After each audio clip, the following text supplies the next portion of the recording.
mess up your kids is to teach them the wrong things. And we have the perfect tools here today, or should I say the perfect tool. Here's a kit that we got. I'm not going to tell you exactly where we got it, but I will say it cost exactly $1 plus tax. Okay, look at this. Since I was a child, I've always learned that it's lefty-loosey and righty-tighty. But wait, these screws, there's something wrong about them. So in 99.9% of the cases, a screw or a bolt is going to be lefty-loosey and righty-tighty. In other words, right-handed threads. There's only a very few cases where a thread needs to be left-hand threads, and that might be like say in a shaft for a fan, or maybe a drill chuck, or something to where you know, tightening it would be the left-hand turn. But in most cases, we're going to consider the rule as being lefty-loosey and righty-tighty, or right-handed threads. But what have we here? Okay. It's a pretty cool looking drill. Look at that. Power. But look at this.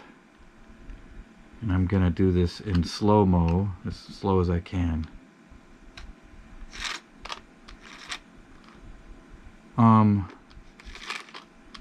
Yeah. This power drill goes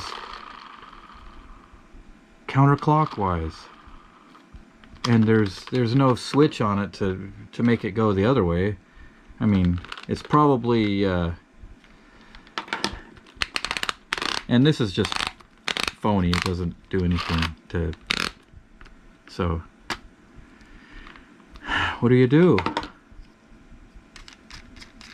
And then you have to back the screws out by going right-handed way, which loosens it, and then, you know, tighten it by going left-handed.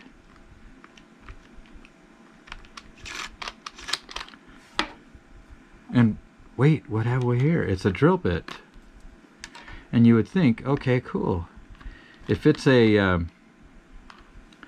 you know, if it's a left-handed drill, you're gonna have left-handed drill bit, right?